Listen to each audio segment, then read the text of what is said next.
Como lidar com a ansiedade? Será que a Bíblia diz alguma coisa a respeito desse tema?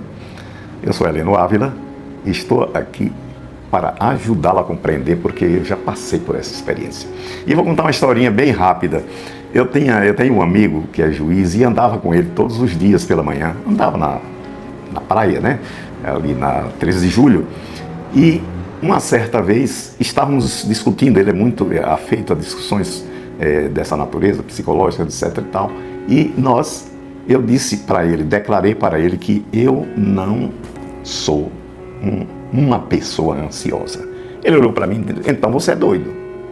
E eu não me ofendi com ele, era meu amigo, ainda hoje é, mas estranhei a posição dele e perguntei a ele, diga, esclareça essa história. E ele disse, olha, é inerente ao ser humano ser ansioso. Do contrário, ele será um louco. Então, você reveja as suas posições aí e tal. E eu tive que ir para casa e estudar o assunto. E voltar às Escrituras e consultar o Espírito Santo e descobrir que ele estava certo, mas que Jesus, o apóstolo Paulo, que trataram do assunto, sabem muito mais do que ele e do que nós. Pois bem, descobri então que o texto que fala, um dos textos, né, clássicos da Bíblia que fala sobre ansiedade, ele diz assim, não andeis ansiosos por coisa alguma. E isso é diferente de ser ansioso.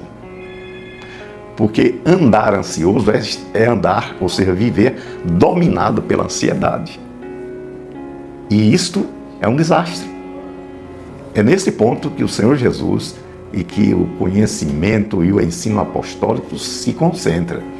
Nós não podemos deixar de ser ansiosos, porque do contrário nós não teríamos saída, mas nós não devemos ser dominados pela ansiedade.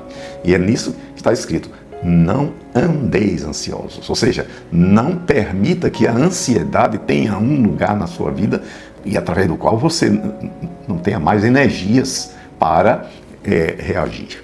Então, a ansiedade é inerente ao ser humano, sem dúvida, mas o conselho bíblico é que você não deve se deixar dominar, não deve andar ansioso. Ou seja, as pessoas muitas vezes começam a se preocupar com determinado problema, com determinada coisa, com determinado desafio e, de repente, não tem mais energias para reagir. Ou seja, você precisa conhecer os limites de sua ansiedade. Você precisa conhecer o seu próprio limite. Você precisa saber que, em determinado momento, você precisa parar. Agora, existem nas Escrituras vários conselhos a respeito de andar ou não andar ansioso. Por exemplo, em Filipenses capítulo 4, há um texto que eu gostaria de deixar para você. Aqui diz o seguinte, não andem, esse é o apóstolo Paulo, não andem ansiosos por coisa alguma, mas em tudo, pela oração e súplica, com ações de graças, apresentem seus pedidos a Deus. E a paz de Deus, que excede todo o entendimento, guardará os seus corações e as suas mentes em Cristo Jesus. Então, aqui neste texto há uma chave que você pode usar indistintamente e indefinidamente. Ou seja, a oração é um instrumento de defesa. As súplicas é instrumento de defesa contra a ansiedade. Há também outro instrumento que são as ações de graças. A gratidão, nós já tivemos a oportunidade de falar sobre gratidão aqui.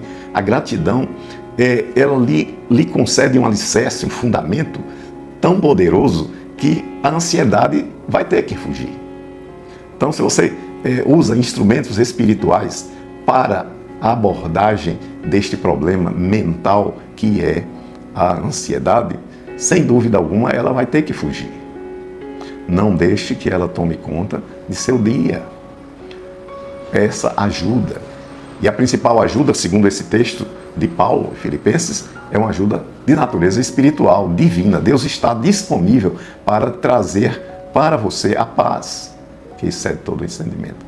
Mas há também outros instrumentos que você pode usar. Por exemplo, você pode confiar no seu pastor? Então confie. Você pode confiar na sua esposa? Confie. Você pode confiar em um amigo fiel? Então confie. Divida essa ansiedade, porque ela não resistirá a esse arsenal de instrumentos, de ferramentas que você dispõe para combatê-la. Portanto, embora o meu amigo lá atrás tenha razão, eu tenho razões de sobra para não andar ansioso, embora a ansiedade seja inerente, seja própria dos seres humanos. Amém? Que você seja uma pessoa equilibrada e que seja também um instrumento de ajuda para o seu semelhante. O Senhor lhe ensina isso, o Espírito Santo está com você.